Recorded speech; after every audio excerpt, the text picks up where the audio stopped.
Calling bell বাজলে mini রোশনাইকে বলে খাবারটা চলে এসেছে, যা গিয়ে দরজাটা খোল।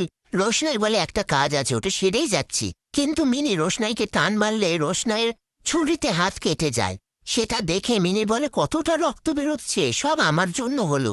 তখনই আরণ্যক ওপর থেকে বলে বাড়িতে কি কেউ নেই নাকি, কখন থেকে বেল বাজছে? ওদিকে সুরঙ্গ মা, রাজেশ আর অবিনাশ বাবু তিনজন মিলে বিয়ে নিয়ে রোশনাইয়ের বিরুদ্ধে প্ল্যান করে। এদিকে আরণ্যক রোশনাইকে বলে তোমার হাতটা কি করে কাটলো? রোশনাই বলে শশা কাটতে গিয়ে কেটে গেছে। পাশ থেকে মিনি বলে আমার জন্য হয়েছে, আমি ওকে বলেছিলাম তাড়াতাড়ি গিয়ে দরজাটা খোল, আর তখনই ওর হাতটা কেটে গেছে। আরণ্যক বলে যখন তুমি দেখছো একটা কাজ করছে তখন তখন ওকে নিয়ে অত টানাটানি করার কি দরকার? মিনি বলে তুই আমাকে বকলি? আরণ্যক বলে আমি ওভাবে কথাটা বলতে চাইনি। তারপর আরণ্যক রোশনাইয়ের হাতে মলম লাগিয়ে দেয় আর বলে তুমি আজকে সারাদিনে কোনো কাজ করবে না, চুপচাপ বসে থাকবে। আর মিনিকে খাবার খেতে বললে মিনি বলে আমি আজকে কিছু খাবো না, আমার জন্য রোশনাইয়ের হাত কেটে গেছে, তাই আমি নিজেকে শাস্তি দেব। আরণ্যক বলে তুমি না খেলে তো রোশনাই কষ্ট পাবে।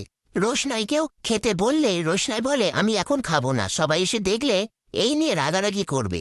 এসব কথার মধ্যে মিনি বলে রোশনাইয়ের তো হাত কেটে গেছে, তাহলে আমি ওকে খাইয়ে দেব, কিন্তু আমি তো নিজেই খেতে পারি না একা একা। আর আরণ্যককে বলে তুই ওকে খাইয়ে দে, কিন্তু আমাকে কে খাইয়ে দেবে? রোশনাই খাইয়ে দেয়, ওর তো হাত কেটে গেছে।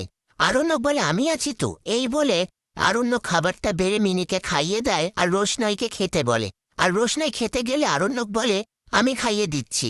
রোশনাই বলে আমি নিজে খেয়ে নিচ্ছি। আরণ্যক বলে তুমি নিজে খাবে না, আমি তোমায় খাইয়ে দেব। এই বলে রোশনাইকে খাইয়ে দিতে গেলে রোশনাই অন্যদিকে মুখটা ঘুরিয়ে নিলে আরণ্যক বলে তুমি কি ভাবছো আমি তোমার সুযোগ নিচ্ছি? তুমি অন্য কাউকে সুযোগটা করে দিয়েছ। দুঃখের কথা একটাই, যার সুযোগ পাওয়ার কথা ছিল সে পেল না।